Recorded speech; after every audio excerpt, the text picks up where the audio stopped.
Today, we're going to talk about the 8 major benefits of prolonged fasting.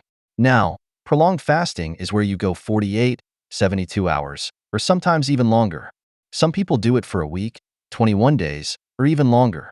There are some really interesting benefits that happen when you do this. The body goes into survival mode. It's almost like a physiological vacation for your organs, especially your digestive system, because every time you eat, you kind of shut that system down.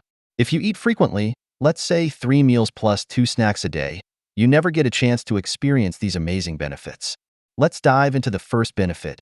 You actually regrow brain cells. Not the entire brain, but specific parts, like the hippocampus, parts of the brainstem, and other areas as well. Pretty cool, right? Many could use some extra brain cells. The part of the hippocampus that regenerates is linked to memory. There's a relay switch in there that helps you access your memory, your file cabinet of memories.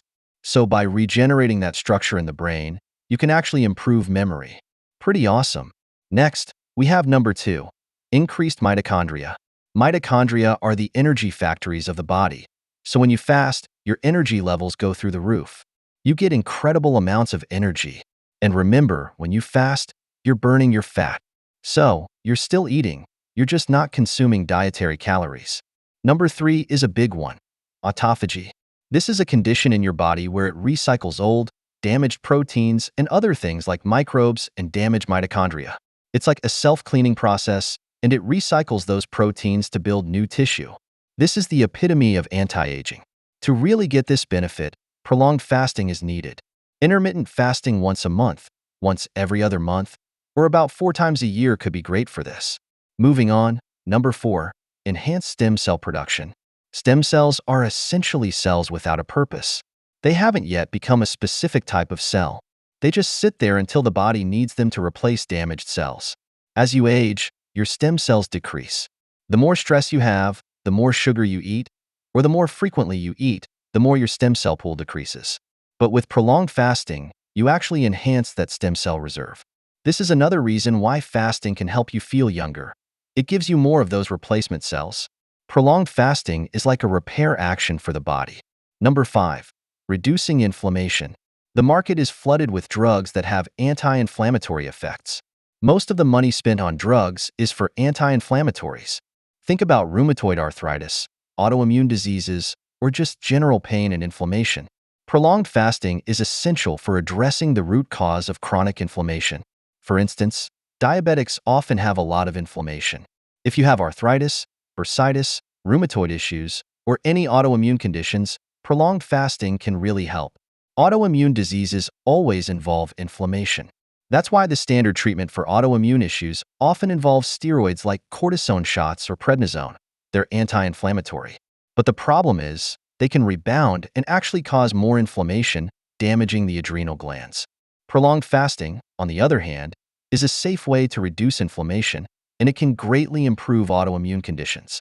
Next up, number 6, decreased tumor growth. Whether you have a polyp, cyst, boil, or fibroid, prolonged fasting can help improve that situation. When you fast, your body runs on ketones, and tumors can't survive on ketones. Cancer cells thrive on sugar, and when you fast, you deplete your sugar reserves, glycogen, and shift to burning ketones and fatty acids. Tumors can't live on that. Also, cancer thrives on glucose and glutamate, but by doing prolonged fasting, you essentially starve the cancer. So, that's another great benefit of fasting. Number 7, increased antioxidants. Your body has an antioxidant network: vitamin C, vitamin E, zinc, glutathione, lipoic acid, and many others. When you fast, your antioxidant levels go way up. Why? Because fasting helps your body repair and defend itself against microbes and other stressors. Zinc, for instance, increases during fasting, and zinc is involved in many enzymes that act as antioxidants. Uric acid also increases, but this isn't a bad thing. In fact, uric acid is one of the most powerful antioxidants in the body, and your body uses it while fasting. It spikes up for a while and then comes back down. It's not a long-term issue. It's just part of the body's process of cleaning itself up. And finally, number 8, increased cell resistance to stress. There's a common belief that prolonged fasting is really stressful on your adrenals, but it's actually the opposite. Prolonged fasting increases your stress tolerance. You're no longer riding the sugar highs and lows. Instead, your body goes into repair mode and increases your ability to withstand various types of stress. It's like if you were doing chemo and fasting at the same time. Your cells would survive better. Over time, your cells become tougher. This is a survival mechanism that has evolved over the years because when our bodies don't eat, we need to survive. So, our cells adapt to this and become more resilient. Now, how do you do prolonged fasting? It's a good idea to let your body tell you how long to fast, especially in the beginning. You'll want to ease into it. For example, the first time you try fasting, maybe start with just 24 hours, and that's totally fine. Give it more time, and next month, maybe try 36 hours. Then, work your way up to 48 hours. Listen to your body. It will let you know when it's time to eat. But it's not just about feeling a little bit hungry. If you feel weak, if your blood sugar crashes, or if you're really hungry, it's okay to eat. When you fast, you'll notice that your hunger decreases, and you'll feel good both mentally and in your digestive system. If you're feeling great, keep going.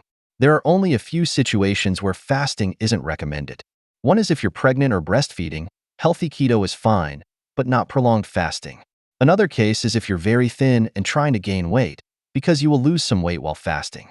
You can still do intermittent fasting with 2 meals a day, but if you go longer, you may lose a lot of weight. So, take it slow and let your body guide you. Many people start fasting, feel great, and just keep going, extending their fasts as long as they can. Eventually, they may feel ready to eat, and that's totally fine. Over time, you can fast for longer and longer, but don't force yourself. Remember, you're living off your body's reserve nutrients. That's why it's recommended to take a multivitamin mineral supplement and electrolytes with sea salt. People have passed out trying to fast too quickly because they weren't taking enough electrolytes or sea salt. Their bodies needed that. When you finish your fast, don't dive into a huge meal. Instead, refeed slowly. You want to ease your digestive system back into action. Start with a small meal, wait a bit, and then have a little more. Gradually ease into it. A great addition to your fasting routine is green tea. Decaffeinated is best, and this will help boost your antioxidant levels. Another tea that's great for prolonged fasting is Hoodia gardenia, which helps suppress appetite and makes fasting a bit easier. There's also a product called EDTA, which you can find online. It's great for pulling out heavy metals, especially iron and calcium. If you have calcium deposits, stiffness, kidney stones, or excess iron in your body, this is a great supplement. You can take it a couple of times a week, and it helps pull out excess minerals, but make sure to take your electrolytes afterward. EDTA helps with circulation, cardiovascular function, and mitochondrial function, so it can be really beneficial to take. Just twice a week, though, to avoid pulling out too many minerals. So, there you have it. The 8 benefits of prolonged fasting, in a nutshell. Thanks for watching.